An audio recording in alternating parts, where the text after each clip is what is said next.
Please don't read this poem. काय आहे title? Please don't read this poem. हा, त्याचा अर्थ काय आहे? कृपया कविता वाचू नका. बघा, कवितेत दिलेलं आहे की कृपया कविता वाचू नका. कवितेचं जे टायटल आहे कृपया कविता वाचू नका. बघा, कवितेचं जर टायटल असं दिलं असेल तर कविता वाचेल करे कोणी? नाही. मोठे जे माणसं असतील ना, कदाचित त्या कविता ती वाचणार नाही. पण ही कविता तुम्हाला दिलेली आहे, लहान मुलांच्या इयत्ता 7वीच्या वर्गाच्या पाठ्यपुस्तकामध्ये ही कविता दिली आणि त्याच्यात दिलेलं आहे की प्लीज कविता वाचू नका. मग आता कविता वाचू नका असं म्हटल्यानंतर मग ती अभ्यासात का दिली असेल? काय कारण असेल? बघा, लहान मुलांना खूप सवय असते की एखादी गोष्ट करू नका म्हटलं तर ते आधी करतात, आहे की नाही? तुम्हाला जर मी म्हटलं ना, अरे ते तिकडे जाऊ नका बरं का, तिकडे आज मोठी माणसं आलेली आहेत, तर तुम्ही काय करणार? हळूच जाणार. कोण आलं बघा, जातात की नाही? म्हणजे जाऊ नका, अधिकारी आलेले आहे किंवा साहेब आलेले आहे असं म्हणलं तरी तुम्ही काय करतात? कोणते साहेब आले एवढं पाहण्यासाठी तरी चालेल, हो की नाही?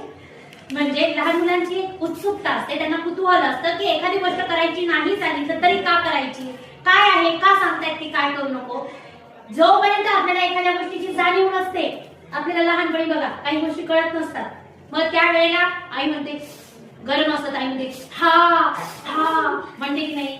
मग आता हा आहे तर ते हा काय, हे लहान मुलाला कुतूहल असतं आणि ते काय करतो, जातं आणि त्याच्याजवळ मग चटका जेव्हा बसतो तेव्हा त्याच्या लक्षात येतं की हे खरंच हाय.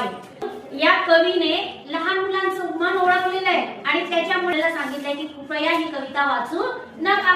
आता साहजिक आपल्या मनामध्ये कुतूहल आलंय की या कवितेमध्ये असं काय आहे की आपल्याला सांगितलं ही कविता वाचू नका. तर चला आपण वाचूया, कारण की आपण लहान मुलं आहेत, हो की नाही? माझा please don't read this poem, it's only mean for me. That's it, just move along, there is nothing here to see. काय सांगतोय कवी? अरे ही कृपया ही कविता वाचू नका, फक्त माझी आहे ही कविता, माझी आहे आणि दॅट्स इट. अरे ही कविता, आता आपल्याला एखाद्याने सांगितलं की ही वस्तू माझी आहे, त्याला हात लावू नको, त्याला लावतो का आपण? नाही. पण कवी तुमच्या मनाला ओळखतो की सांगितलं याला हात लावू नका तर तुम्ही हात लावणार, हे कवीला माहिती आहे. म्हणून कवी म्हणतोय की तुम्हाला इथं सांगितलंय माझं आहे, तुम्ही त्याला काय वाचताय? पण मुलं वाचणारच. मग पुढे कवी म्हणतायत की इथे काहीही नाहीये,